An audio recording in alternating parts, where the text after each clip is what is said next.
by Vile in 10 minutes and 13 seconds. Now Prime has to beat that time to take the point. Prime, of course, up 1-0. So if they're able to win this one, they do win the best of 3 and advance in the bracket. And here we go. It's a full stack on the left-hand side for the attacking team. Pretty standard to see this. Very, very standard to see this, I would say. And also 2 Lucios, somewhat standard. I wouldn't say it's like the defined meta, but it's not uncommon to see that at all. Of course, the monkey jumping in, dropping the shield early on to allow his team safe entry, and they're coming from basically all sides now. Although Spo is kind of left alone. Domination. As a Lucio. They are actually crushing through the point. I had Blam as the offensive Genji here, playing for Prime, and he cut right through Zenyatta in the first couple of seconds. Vorpal had no chance, and then I see in the kill feed that the rest of his team just swooped in and started doing the exact same cleanup. So Soup-Base versus Blam. It looks like Soup-Base is going to lose that fight 2v1, and they are going to cap this point very, very swiftly. Yes, indeed.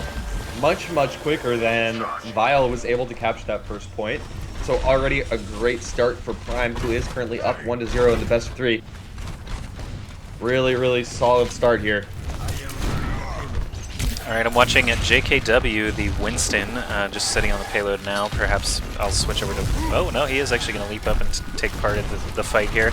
But they're pushing forward. You can see the defense Vile has control of that first corner, giving them a nice little cushion, giving them enough time to actually return to the fight after they got wiped at point A. Some of the characters had to run a long way back. You see Winston here trying to tackle a Lucio and a McCree. Winston needs to get away from that McCree because Flash and Fan can definitely take down a Winston very quickly. He's just got a huge hitbox. That's a problem for Reaper and McCree. Or it's a problem for Winston to face a Reaper or a McCree. But here we go. Payload's still pushing solidly. You can see that kill feed just filled with Genjis and a couple of other players' kills, but they're pushing up to this first checkpoint very, very swiftly. Yeah, and I've been watching Blam, who continues to impress in the DPS/fragger role so far. Again, we saw him play Reaper in the previous maps and do very, very well. I wonder if he'll actually switch out to Reaper potentially on this last objective. Genji and Reaper both quite good on this last point, as it is rather tight area.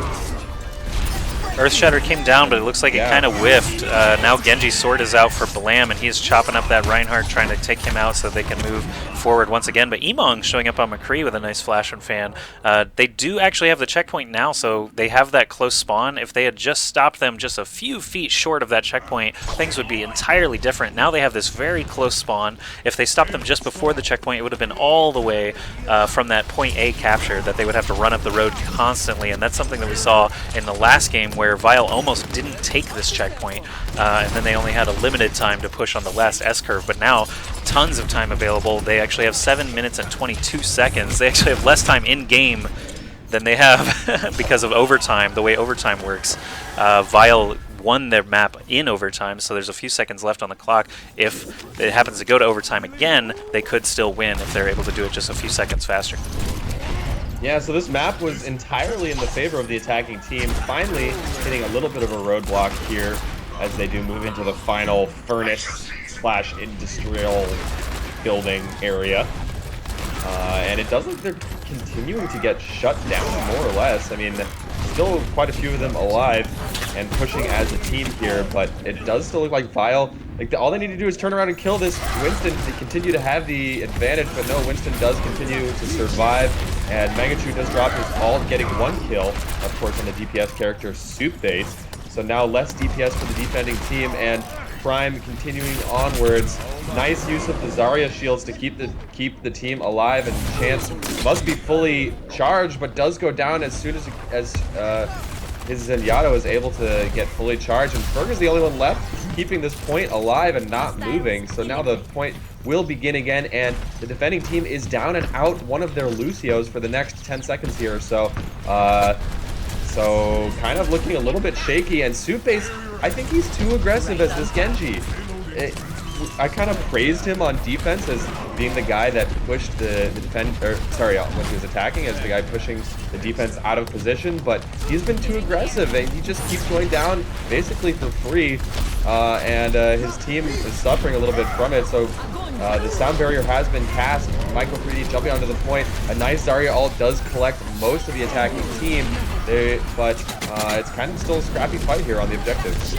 Barrage is dropped here from Mangachu up in the skies, and there was a Mercy res actually bringing the attacking team back into play. It looks like that could be enough to keep this game in hand for Prime. It looks like they are going to push into the final point now. They only have a Winston to contend with while Pharah watches the windows, the spawn points. If they can actually take out this Reinhardt, they will win right here. And Prime takes the series 2-0. Well played by both teams. The capture map that we saw in Game 1 was just a blast to watch, and this King's Row was a little bit of a different story. Vorpal once again getting that Zenyatta play of the game.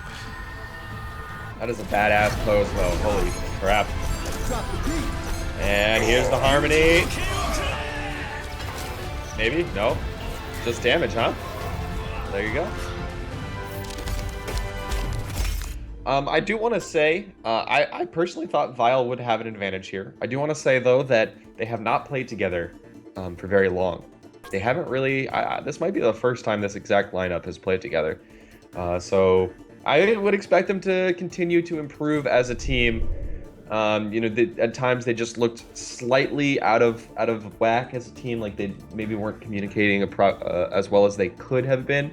But I do expect good things from that Vile squad, and it's nice to see Vile as an organization supporting the competitive Overwatch scene. I will say it's actually unofficial Vile.